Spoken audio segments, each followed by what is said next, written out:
AM and FM tuners. The radio frequency tuner selects the band and it amplifies the incoming signal to maintain a good signal to noise ratio. The gain is controlled by AGC, that is automatic gain control. The gain is controlled by AGC to suit the input signal strength. It converts the radio frequency into intermediate frequency by mixing it with a local oscillator to feed it into the first IF amplifier. It blocks the antenna pickup signals in the IF range and prevents them from entering the receiver. It isolates the local oscillator signals from the antenna due to the RF amplifier acting as a buffer, and it prevents radiation and it prevents the interference to other receivers. It also rejects the image frequencies by means of a radio frequency selective circuits. AM and FM basics. A radio frequency wave may be modulated in accordance with the intelligence to be transmitted by varying either the amplitude or the frequency of the RF oscillations. In an amplitude modulated wave, the amplitude of the RF oscillation is varied in accordance with the intelligence to be transmitted, while the frequency of the oscillation is maintained constant. The intelligence to be transmitted usually consists either of an audio modulating signal with the frequencies in the range of 20 Hz to 20 kHz, or a video modulating signal with the frequencies from DC to several megahertz. The modulating signal is superimposed upon the radio frequency carrier by applying both to a non-linear impedance, for example, the modulator. The modulating signal is superimposed upon the radio frequency carrier by applying both the non-linear impedances. When this is done, the modulating and carrier frequencies beat together or heterodyne to produce additional frequencies equal to the sum and the differences of the applied frequencies. The resulting modulated wave, therefore, consists of the original carrier frequency, various sum frequencies which are collectively known as the upper sideband, and various difference frequencies which are collectively known as lower sideband. The total bandwidth of the modulated wave is twice the value of the highest modulating frequency. For example, if the highest modulating frequency is 15 kHz, the total bandwidth of the two sidebands is 30 kHz, and this bandwidth must be passed by all transmitting and receiving circuits. It is these sideband frequencies that carry the intelligence in an amplitude modulated wave. When an RF carrier is modulated by many audio frequencies, such as in speech or music, the sideband consists of a band of frequencies above and below the carrier frequency. The width of this band is determined by the highest modulating frequency. For this reason, all AM signals must have an available bandwidth equals to the highest frequency to be produced. Since AM transmitting stations are only 10 kHz apart from each other, they are necessarily limited to 10 kHz bandwidth. So therefore, the highest audio frequency possible to be transmitted by AM radio is 5 kHz. The extent by which the amplitude of the modulated wave is varied by the modulating signal is called the degree of amplitude modulation, where AM is the maximum amplitude of the modulating signal. You look at figure number 28.1. AM is the maximum amplitude and E0 is the amplitude of unmodulated carrier. This is equal to average amplitude of the modulated wave or modulation envelope. So the degree of modulation is usually expressed in percentage. MA is equal to AM by E0, where MA is between 0 and 1. The percentage modulation is 100 MA. That is 100 AM by E0. That's a equation. For any kind of modulating signal, sinusoidal or other, the percentage modulation is equal to 100 into crest amplitude minus trough amplitude divided by crest amplitude plus trough amplitude. The difference is on the numerator, sum is on the denominator. For a sinusoidal modulating signal where the modulation is symmetrical about the carrier, the modulation percentage is also given by the relation percentage modulation is equal to E max minus E minimum divided by 2 E naught into 100. So instead of E minimum, you can put E naught.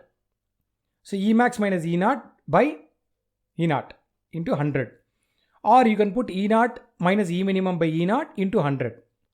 This is how you can apply. Where E max, E min and E naught are the maximum, minimum and average amplitude of the modulated wave. That's called envelope.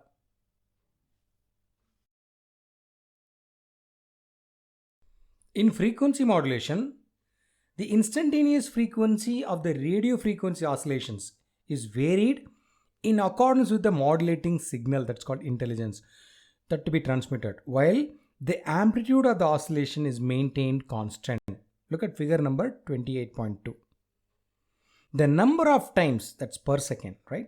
The number of times that the instantaneous frequency is varied about the average or carrier frequency is called the modulating frequency, while the amount of frequency variation from the average is called frequency deviation. Average is a carrier frequency. The frequency deviation is proportional to the amplitude of the modulating signal. For example, a 1000 Hz sound wave of a certain amplitude could be transmitted by frequency modulating a 10 MHz carrier between 9.9 MHz and 10.1 MHz, 1000 times each second. If the frequency of the audio signal, it's called pitch of the sound wave, if the frequency of the audio signal is increased to 2000 Hz, the instantaneous frequency of the carrier would now be varied between the same frequency limits 2000 times per second. However, if the amplitude of the audio signal doubles, the instantaneous carrier frequency would be varied through twice the frequency range, that is between 9.8 and 10.2 MHz. The modulating frequency would be left unchanged in this case. There are several terms and concepts that are basic to the understanding of FM in general. Therefore, it is very helpful to have a basic understanding of the meaning of each one. One term which is generally misunderstood is deviation. See, most people think of deviation as a frequency swing. Deviation refers to the amount of percentage of modulation. It is a displacement of the carrier in kilohertz and it is caused by the application of an audio modulating signal. Deviation is measured from the carrier center to one extreme of the signal's bandwidth. There is positive deviation as the carrier swings above its unmodulated frequency and negative deviation when the carrier swings below its unmodulated value. If the modulating signal is a sine wave, the carrier will start from the unmodulated value and increase in frequency as the sine wave signal voltage becomes more positive. When the sine wave reaches maximum in the positive direction, the maximum carrier deviation is reached. As the sine wave heads back towards the zero line, the carrier frequency decreases until it once again reaches the center or at rest point. When the audio sine wave polarity reverses, the carrier begins to decrease the frequency. When the sine wave reaches the maximum negative value, the carrier is at the maximum negative deviation. If the modulating signal is a perfect sine wave, the negative and positive deviation percentages will be equal. If they are not equal, nonlinearity or distortion will be present in the audio at the receiver output. Another frequently misinterpreted term is frequency swing, which is a total carrier displacement as measured from the maximum negative deviation to the maximum positive deviation. With the sinusoidal modulating signals, the frequency swing is twice the deviation. Remember this difference. Deviation is the carrier displacement measured from the unmodulated carrier frequency to the maximum in one direction. The Federation Communication Committee, that is called FCC, the Federation or the Federal Communications Committee defines 100% FM modulation as plus or minus 75 kHz deviation. There is no real basics for this figure. It is an arbitrary standard. Contrary to popular belief, the amount of deviation is not dependent upon the frequency of the modulating audio in a true FM system.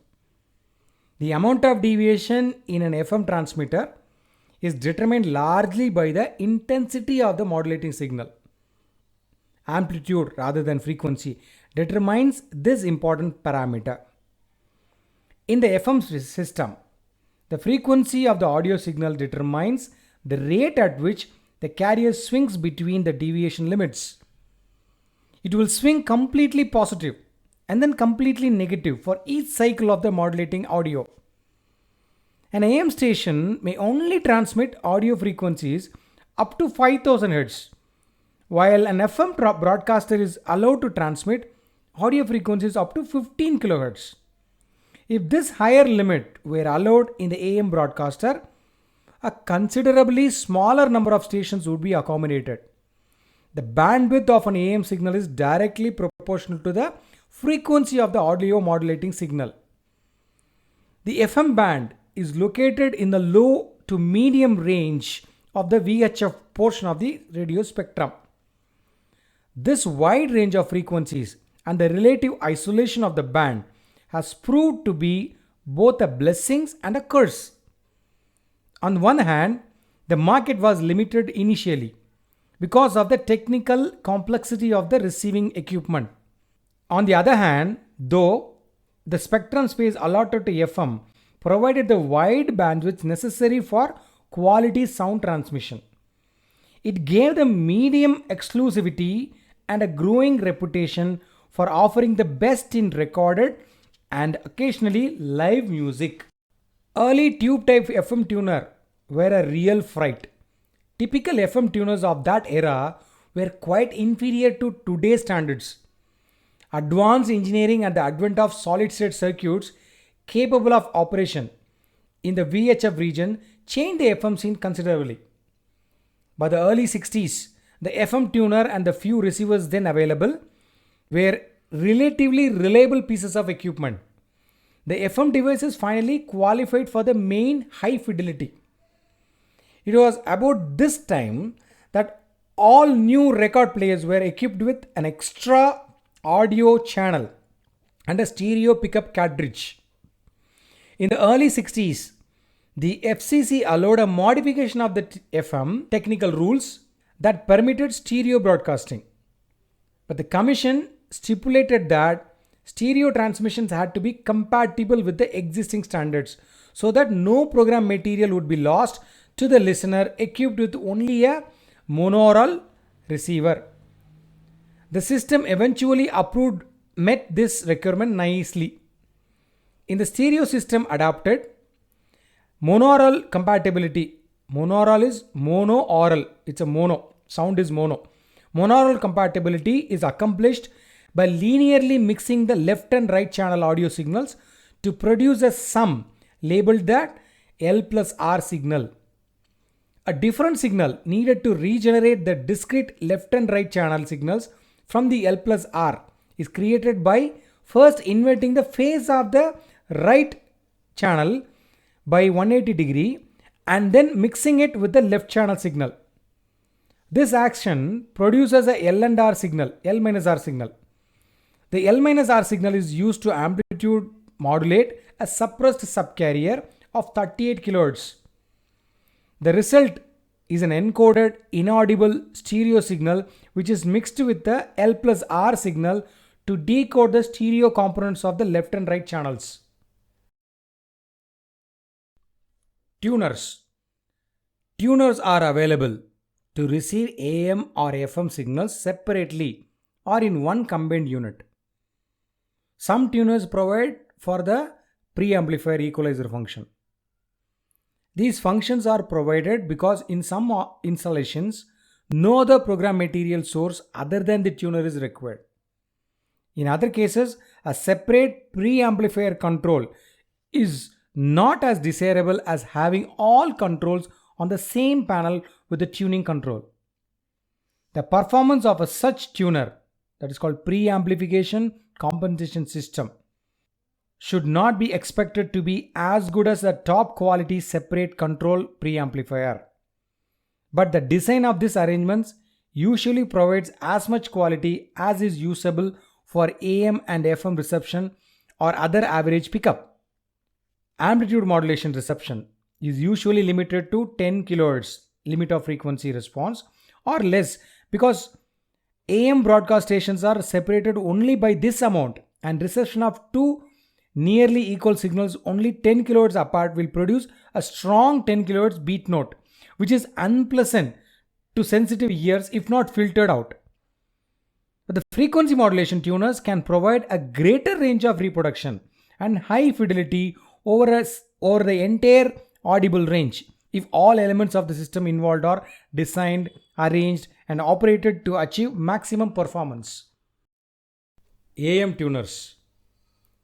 Amplitude modulation tuners covering the broadcast band from 500 to 1500 kHz are usually of the super heterodyne type, having an radio frequency preamplifier to reduce image interference, a first detector oscillator to convert the signal frequency to a lower level where there are better RF amplification conditions, a second detector to rectify or pick off the sound signal from the carrier signal, and an audio amplifier and an output arrangement to bring the signal to sufficient level to drive a basic audio amplifier or control unit of hi-fi type. In addition, there may be the usual control features such as automatic volume control, noise limiting, and others. It is generally agreed that high fidelity reproduction entails a frequency response that is flat within plus or minus 1 dB from 20 Hz to 20 kHz approximately, and with a harmonic distortion HD figure of less than 1% at rated power output. Harmonic distortion and intermodulation distortion values usually have the same order of magnitude. However, there are certain types of system defects that cause IM distortion to increase much more rapidly than harmonic distortion as the power input is increased. An AM tuner is a refined version of a conventional AM radio receiver, but without an audio amplifier and speaker. A hi-fi AM tuner differs from an ordinary AM tuner primarily in its greater bandwidth. A hi-fi unit also has certain minor refinements. In most cases, a hi-fi AM tuner is provided as a section of hi-fi AM or FM receiver. Most current model hi-fi AM tuners are solid state. Solid state design is usually on the transistor for tube basis, except for systems employing IC packages. Printed circuit construction is inevitably utilized. The super heterodyne configuration is universal, although design details vary considerably. Look at figure number 28.3. A super heterodyne receiver illustrated in this figure is one in which the desired signal is mixed with the locally generated signal to produce an intermediate frequency signal. The intermediate frequency signal is then amplified and detected to produce the audio frequency. A typical arrangement utilizes 4 transistors and a diode detector. 2 IF stages are used with no RF amplification or no pre-selection. In economy type designs, we may find that a single transistor does double duty by operating as an oscillator and converter. Integrated circuitry is used in the IF section by some manufacturers. Deluxe AM tuners are provided with at least one stage of pre-selection to improve selectivity and image rejection. The block diagram of a typical AM tuner is shown in figure 28.4a. This arrangement employs a pre-selector stage that's called RF amplifier, a converter, and an IF stage and a diode detector. The tuning range is from 530 to 1620 kHz. No shortwave bands are provided. The converter stage has a single transistor that does a double duty as an oscillator and mixer. On the other hand, some AM tuners use two transistors in this section. One transistor operates as an oscillator and the other operates as a mixer. An external antenna is utilized. Another arrangement for AM tuner is shown in figure 28.4b. It includes two transistors and an integrated circuit and a diode detector. No pre-selector is provided and the converter stage is driven directly by a loop stick antenna. Since ample system gain is available, no provision is made for connection of external antenna. The second IF stage employs an integrated circuit instead of a conventional transistor. An IC package includes semiconductor devices, resistors and capacitors are illustrated in figure 28.4b. All IF IC packages are connected externally to tuned coils or transformers. A diode detector in an AM tuner often does double duty as a signal detector and an automatic gain controlled rectifier. In deluxe designs, however, a separate AGC rectifier diode is provided. Figure number 5 depicts the block diagram for an elaborate AM tuner. This arrangement employs 5 transistors, a diode detector and a diode AGC rectifier. Reception is provided by a built-in loop which may be supplemented by an external antenna if desired.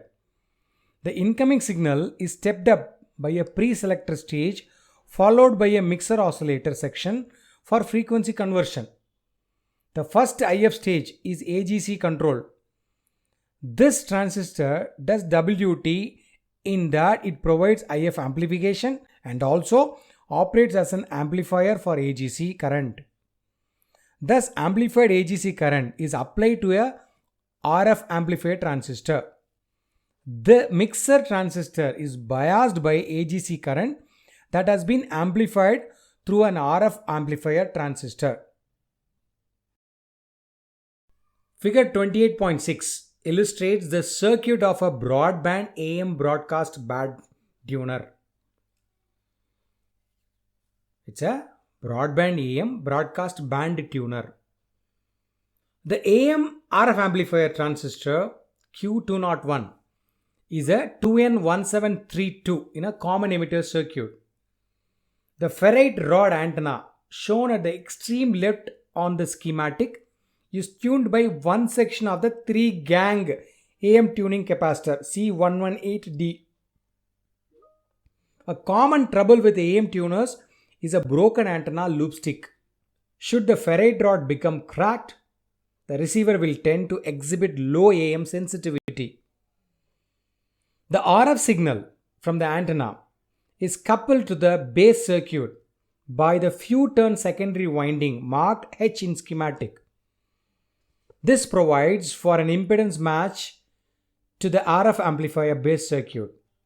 Automatic gain control is applied to the base by means of resistor R201.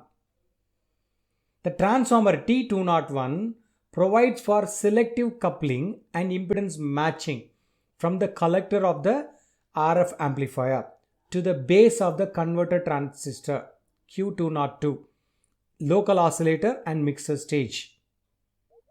The supply voltage for the tuner circuit may be provided by a small transistor radio type battery 9 volt, but the circuits themselves are more or less basic in nature and variations of them are to be found on units that employ their own integral DC power supplies driven from commercial AC mains.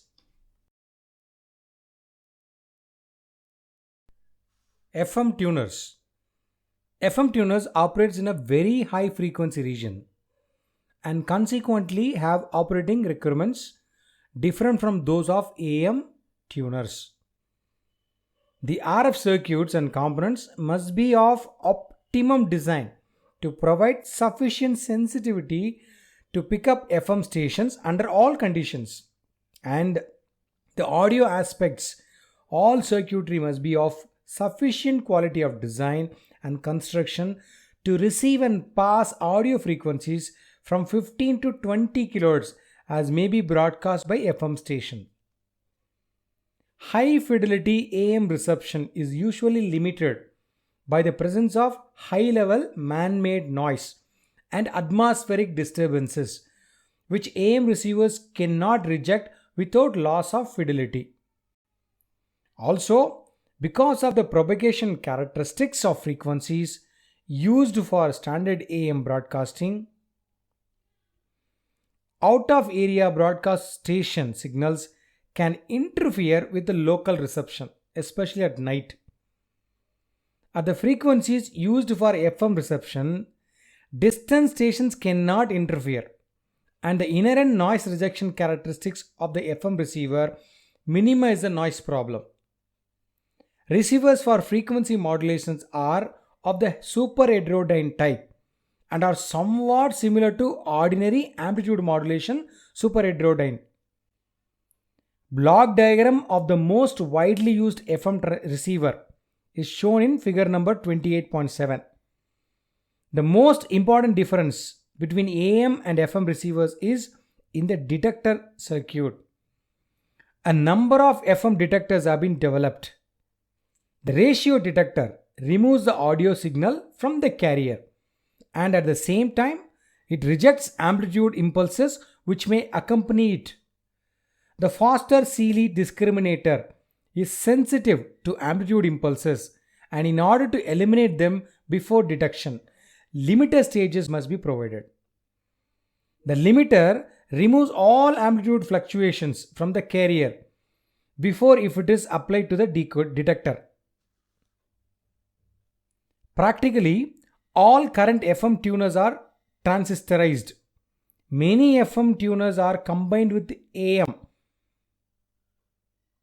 Super heterodyne configuration is universal. However, considerable variation of detail is employed. For example, low-priced FM tuners used a single transistor as a combined oscillator and mixer, whereas deluxe type tuners provide separate oscillator and mixer transistors.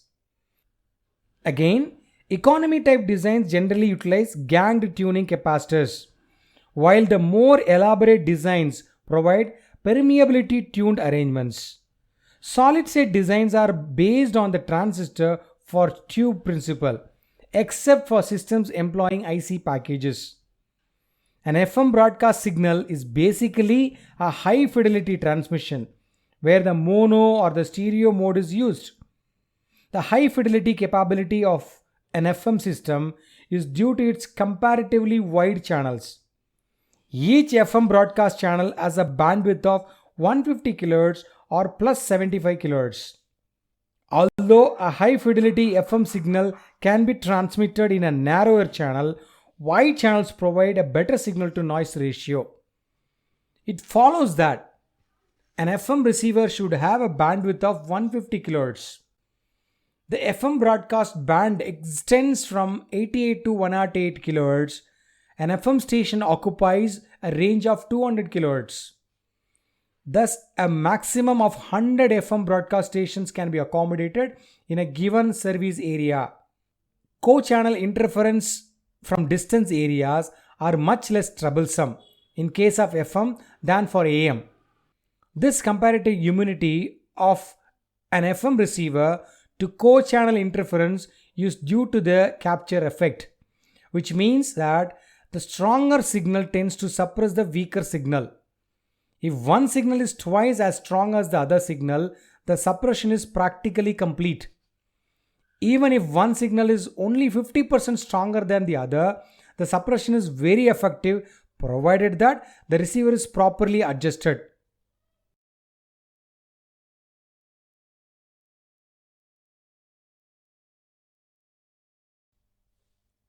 All FM receivers use an intermediate frequency of 10.7 MHz. At the 50% of maximum response point, that is 6 dB down, on the IF response curve, the bandwidth is typically 200 kHz. You look at figure number 28.8a.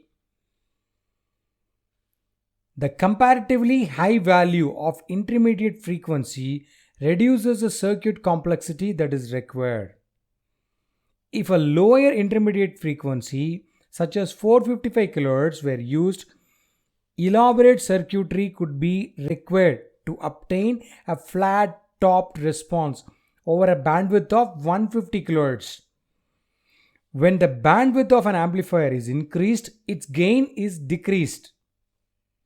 Therefore, the IF stage gain is considerably less in an FM receiver than in an AM receiver. Therefore, an FM receiver employs more IF stages. At least one more IF stage is provided in most tuners. When two more FM IF stages are included, the last stage operates as a limiter. Since the limiter is essentially an overdriven amplifier, its gain is considerably less than that of the other IF stages. The block diagram of a typical FM tuner is shown in figure 28.8b, and a bandwidth specifications for commercial FM in figure number 28.8c. Some FM tuners employ integrated circuitry. When an IC section develops a defect, the terminal voltages become abnormal in most cases. This situation is analogous to abnormal terminal voltages for a defective transistor. Practical FM tuner circuits. Here we are going to see two different circuits. Let's see the first one. FM tuner using BF200 silicon planar transistor. Look at diagram number 28.9. See, the high quality FM reception calls for a tuner having a low noise factor, and it will have excellent signal handling ability. These objectives can be achieved by exploiting the inherently good signal handling capability of the BF200 in a circuit configuration favoring optimum noise performance. This high performance tuner uses a tuned aerial circuit matched to the RF transistor by a fixed inductance.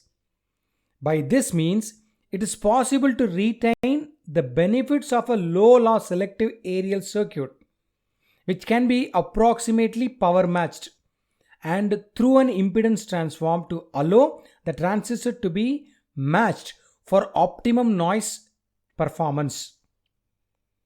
The transistor is then required to handle less signal for a given noise performance.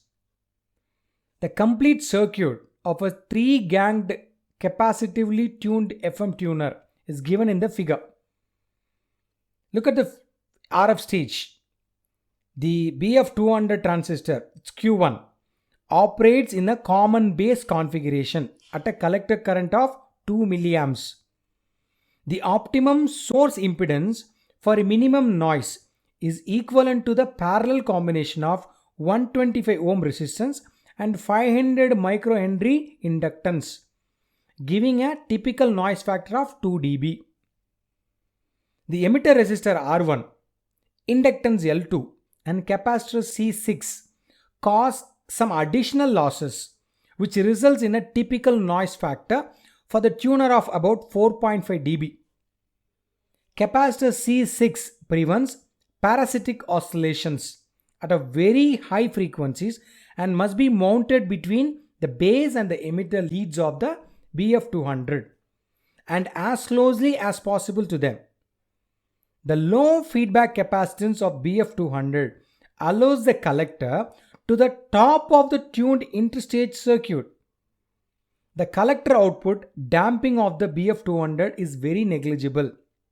The transistor gain of RF stage is about 16 dB at a 3 dB bandwidth of a loaded interstage circuit of 1 MHz. The value of Q0 of this tuned circuit is 200. Let's see the mixer stage.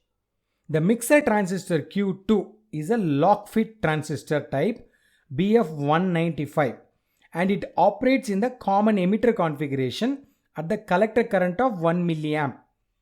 At this current and with the source impedance of about 100 ohm, the contribution of the mixer stage to the total noise factor is very small, approximately 0.5 dB.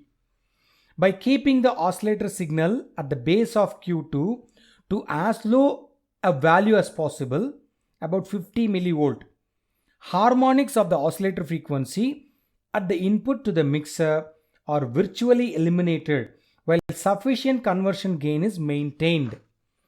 Because the base of Q2 has an inductive tap on the interstage circuit, no additional 10.7 MHz IF series filter is necessary between the base and the emitter.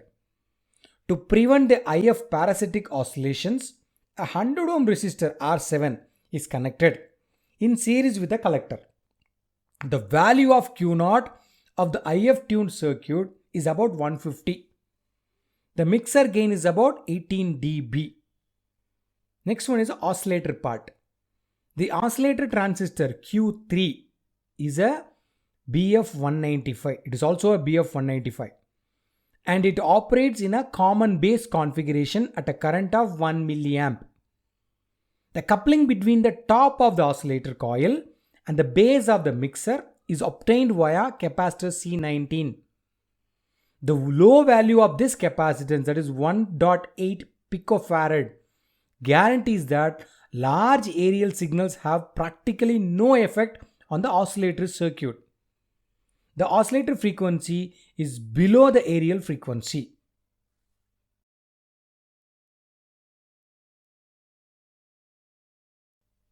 Let's see the second one.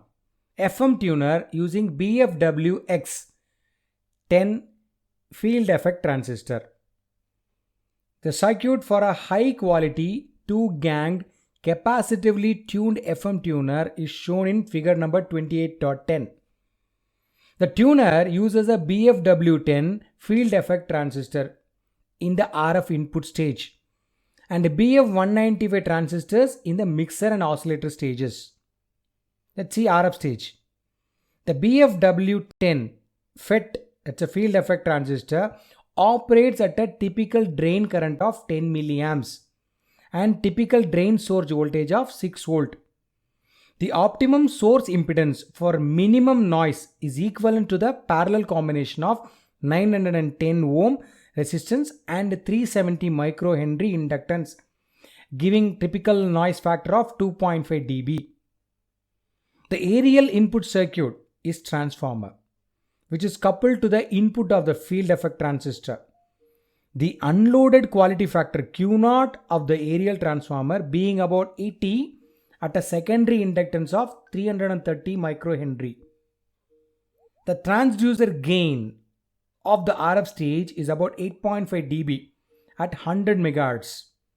The value of Q0 for the interstage circuit is 200. The DC stabilization is obtained by voltage divider from the gate electrode and source resistance of value 680 ohm. A limitation of this design is that the minimum value of IDSS for a field effect transistor is 8 milliamp because the gate of the transistor may not be positive with respect to the source. Look at mixer and oscillator stages. Comparison of the circuit diagram of this tuner with that of a planar transistor version is shown in figure number 28.9, which is previous one. Will show that the mixer and oscillator stages of the two circuits are almost identical. A comparison of the two tuners will reveal that the circuits give a very similar performances. However, it should be noted that the FET tuner, field effect transistor tuner, achieves this performance at the expense of a relatively high supply voltage and high operating current in the RF stage. In addition, the field effect transistor must be selected for a value of IDSS, drain current at zero source gate voltage, This value of IDSS will be 8 to 20 milliamps. Crystal controlled FM tuner design. An ideal tuner must be very sensitive and selective, should have good spurious and image rejection, should have good capture ratio, and should provide recovered audio with low distortion. Since low distortion is achieved only when the RF signal is properly tuned, low drift is essential to maintain this particular condition. For operating convenience, a method of station pre-selection as well as the ability to scan should also be available.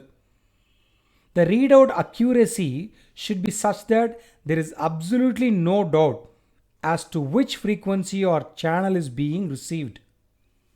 Manual fine-tuning to reach the center or low distortion point of a signal should be eliminated because mistuning is probably the greatest source of distortion in FM reception. The most obvious and simplest solution to eliminating fine-tuning of the oscillator is to use a crystal controlled oscillator. Since the oscillator frequency is always 10.7 MHz above the receiving frequency, 100 crystals covering from 98.8 MHz to 118.6 MHz in 200 kHz steps would be required for all channels. A 100 position rotary selector switch would serve as a tuning knob and provide a mechanical or electrical readout determined by its shaft position. This system effectively eliminates the need for fine tuning but is far too expensive. Using frequency mixing techniques, it is possible to bring the number of crystals down to 20 for dual conversion, and it can be converted into 15 for triple conversion, but the additional switchable filter requirements are that make this approach expensive. Furthermore, multi-conversion designs may be troubled by spurious response and poor image rejection performance due to the non-linearity of the mixer circuit. The crystal oscillator. The oscillator of digital FM tuner is crystal controlled on every frequency, but uses only a single quartz crystal as a reference standard. This is accomplished by making the oscillator part of a digital phase lock loop circuit, PLL. In order to understand this principle, let us look at the simplest PLL circuit, which locks an oscillator to a reference frequency. When the system, shown in figure number 28.14, is first tuned, the voltage control oscillator frequency will not be exactly same as the reference frequency.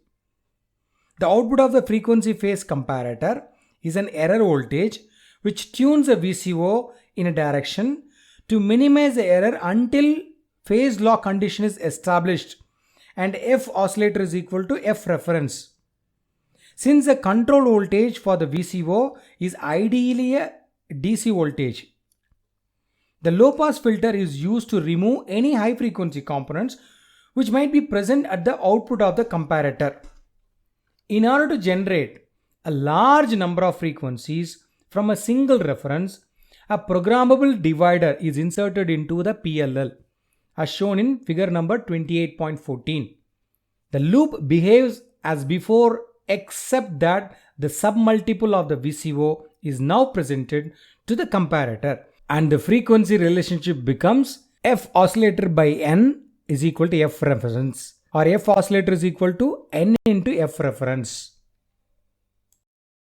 Stations are assigned to fall on 100 channels from 88.1 to 107.9 MHz inclusively with the spacing of 200 kHz. Since the channel spacing requirement is 200 kHz, the reference frequency of the crystal oscillator must be 200 kHz if its multiples are to fall on each FM channel plus 10.7 MHz. Let us calculate what the divide ratio must be when the tuner is receiving 88.1 MHz or the bottom channel on the band. The oscillator frequency will be 88.1 plus 10.7 is equal to 98.8 MHz. Substituting into the earlier equation to find the divide ratio n is equal to oscillator frequency by reference frequency, that is equal to 98.8 divided by 0.2 is equal to 494. This means that the voltage control oscillator will be at a frequency of 200 kHz multiplied by 494 or 98.8 MHz. The next channel higher at 88.3 MHz will require a divide ratio of 495 and so on until 107.9 MHz at the top of the band is reached at the divide ratio of 593. For a tuner to scan the entire FM band, the programmable divider must therefore be able to divide the ratio from 495 to 593 inclusively. Consequently, every time a new station is desired, the divide ratio must be altered. Since several IC counters are available with a variable modulo or programmable count sequence, one of these is used here.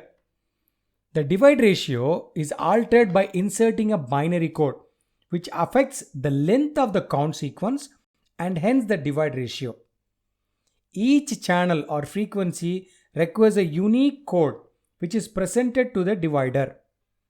The code itself is derived electronically and that can be generated in a sequence which will make the tuner appear to scan across the FM band.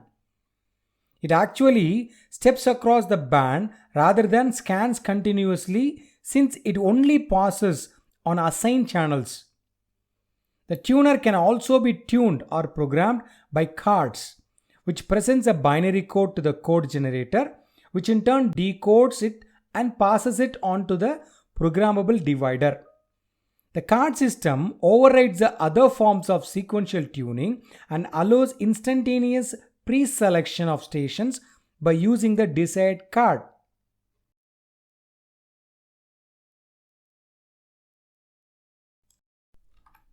Digital frequency readout.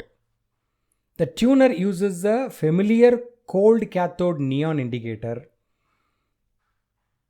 which were chosen for reliability, long life, and reasonable cost.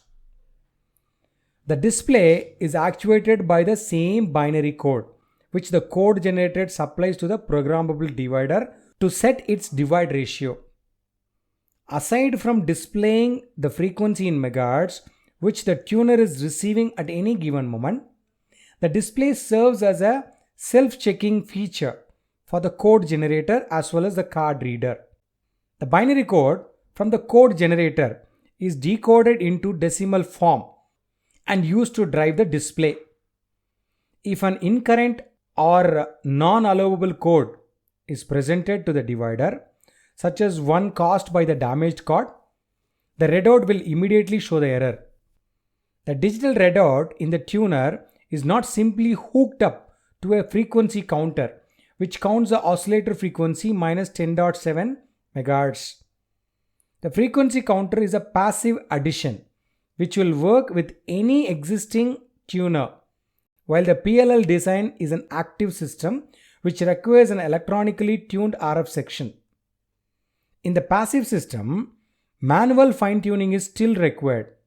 With a PLL system, the oscillator is forced to lock at each channel center, which always falls exactly on the assigned frequencies of the broadcast stations.